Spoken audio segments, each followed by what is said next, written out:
school because it wasn't safe. We waved the white flag and said to the gangs, here, you take it. We're going to close the school because we can't keep it safe. Totally unacceptable. And I have to blame the police commissioner. You need to have someone as the police commissioner who is a professional, who understands the department, who has experience, and that is the kind of person I'm looking for, and there will be a search that will start the day after the election so that the person will be in place immediately so that there can be an appropriate transition. But I will take the input from the law enforcement community, but we will have a search committee and we will do it in an appropriate way. We're not going to make promises to friends that are out there that they're going to be the police commissioner. I've heard a couple of guys think they're going to be the police commissioner. There's going to be a few people disappointed, but I'm not making those kinds of promises. The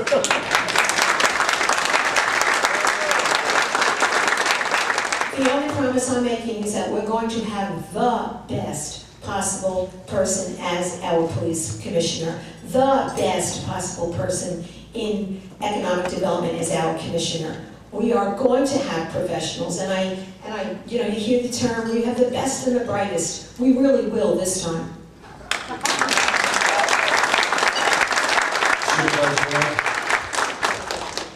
As an executive, there are, in my view, two types of people. Those who get it done, and those who don't. And we need a commissioner in charge of this police department who will get it done.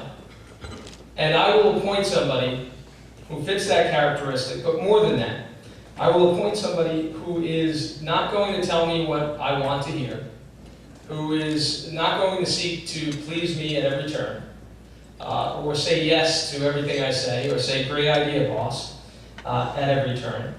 I'm going to be looking for a police commissioner who not only is a professional, not only understands the challenges we face and is committed to getting them done, but has the respect of the police force that they lead, that they will come to my office and stand up and defend that force when I put forward an idea that doesn't make sense. Believe it or not, I put forward ideas that don't make sense from time to time. Tracy will attest to that. I want a police commissioner who will come into my office and say, we can't do that. It doesn't make sense. It's not a good idea. Now I'll ask why, and we'll get into that, but I want a police commissioner who will stand up and defend and protect the best police department in our country, I believe. The best, one of the largest suburban police forces we have anywhere in this country. We do have major law enforcement challenges. Angie mentioned closing of an elementary school. That's a disgrace. That should never happen here. I talked to a health professional who said the prescription drug epidemic is the worst health crisis to face our kids in this county ever. Ever. These are serious challenges, and we need law enforcement working together and focused on one thing, protecting our families and our kids.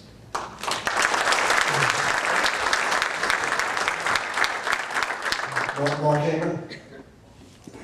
Steve, this question's for you. This morning I was speaking with directors of two well-respected philanthropic organizations.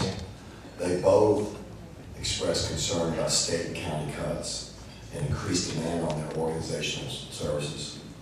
How can Suffolk County work with these organizations to provide essential services? What role should the county have? Well, the county plays a major role. That's one of the most important functions of county government, and that is to deliver social services and health services. And the contract agencies that the county deals with are and can be a very effective way to deliver those services at the lowest possible cost and effectively. But look, we need to do a rethinking and a revamping of how we deliver all of these services. We haven't thought about this in this county for a long time, and I think there are opportunities to look at how we deliver health services and social services in a way that can be done much more cost effectively. We have departments in county government that touch families that are involved in the delivery of social services from all different angles. There is an opportunity there to start working across department lines as we interact with these families, because by and large, you'll see it's the same families and the same kids that have those challenges, and we have different agencies of county government that are not communicating with one another. So from day one, I will start the process of figuring out, breaking down those functions, how we do them, what we're doing, why we're doing them, in each department, and figuring out how we can now start to work across department lines that will allow us in this fiscally difficult environment to continue delivering those critical services, because they are critical. When you're talking about protecting kids or monitoring sex offenders, these are critical issues, or helping people in these tough economic times. We have to deliver those services. But fiscal realities being what they are, we better deliver them as efficiently as possible.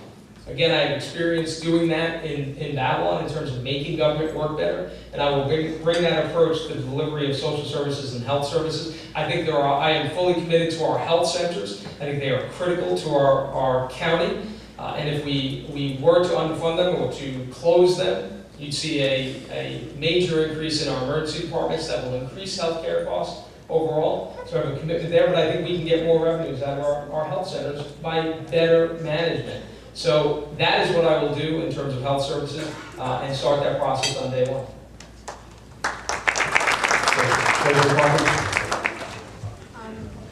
I think the question was to not-for-profits. Is that what you asked? The not-for-profit community delivers a wide range of services to the residents of our county and Nassau County too. And the not-for-profit community understands the challenges, and I think we're seeing now that a lot of these not-for-profit agencies are joining forces, they're coming together, they're forming alliances, they're forming strategies to address issues together so that we can maximize our resources. When I was a member of the county legislature, served on the Health and Human Services Committee for a number of years, got to see firsthand those agencies, and you really got a sense of what agencies were really delivering the services if you kind of sat there and really listened. There are many agencies out there, and we need to work very closely with them. The departments in the county that deal with the Health and Human Service agencies, the health centers were touched on.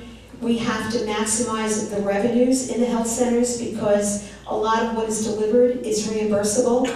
We need to move forward with the initiative for the federally qualified health centers. That will bring a tremendous amount of revenue into the county from the federal government. There are billions of dollars allocated there just for that purpose. We have not been moving fast enough to do that.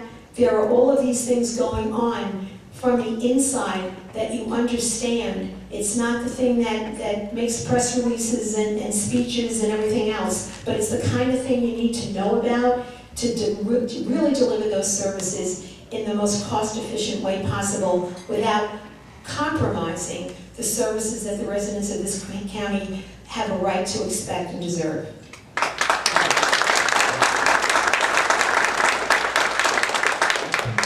I was going to try to get one more question in, Rona, but I promised the candidates we'd stick to a 70-minute program, and we're going to go to closing statements now, and based on the coin toss earlier, Supervisor Bellone will go first.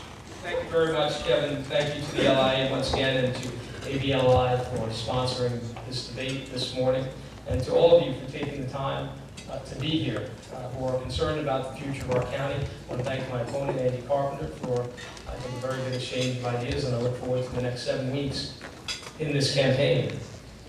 I've lived on Long Island my entire life. I was born in Queens, but came out to Suffolk County at a very early age, lived most of my life here in Suffolk County.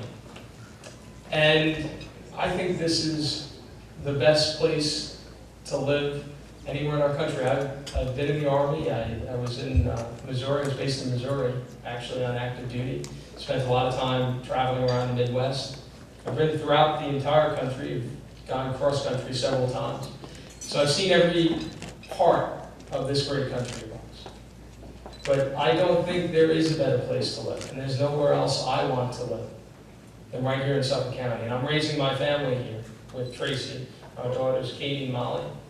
I'm very happy we're actually expecting our 3rd child early next year. to raising my kids here. And I want them to have a bright future. Like every other parent in Suffolk County, I want the best for my kids.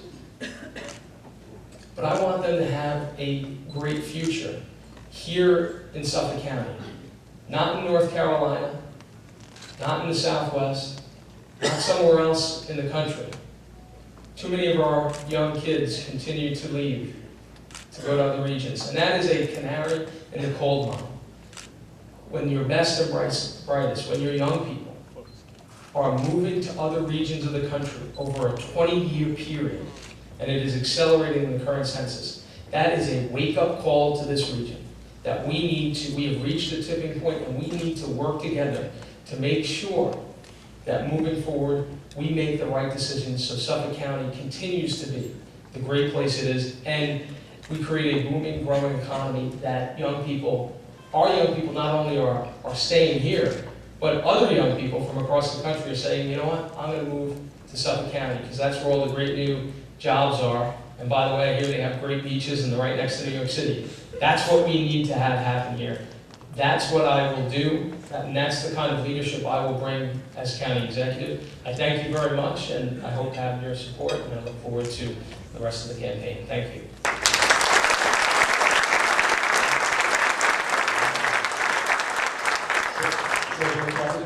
Thank you. I'm very appreciative of the opportunity to be here this morning and share a little bit about what I'm all about.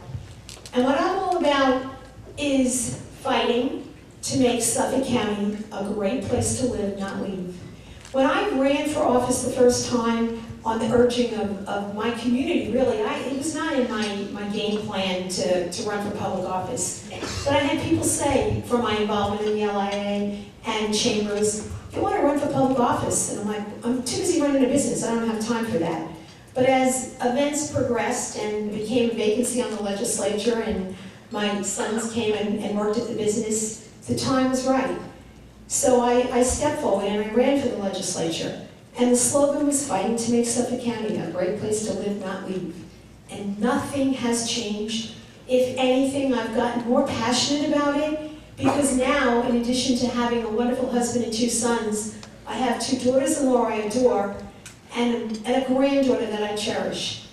And I don't want to hear, as some of you have heard from your kids, you know, Mom, you know, Pop, we gotta leave. We can't afford here. We can't afford to be here anymore. That is terrible. I was in a home of a woman in Babylon, in the town of Babylon, who has lived in that house 50 years, raised her family there, worked in the schools as a secretary to the principal, knows all of these communities, active in her church.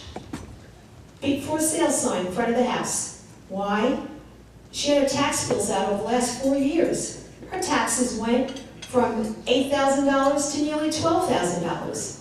And she has a veteran's exemption in a modest house in Copain, nothing fancy, nearly $12,000. She's going to have a hard time selling that house because without those exemptions, those taxes are probably going to be closer to $15,000. And that's what we have to stop. We have to keep our seniors here. After we've invested, after they've invested in educating our youth, the youth pick up and leave.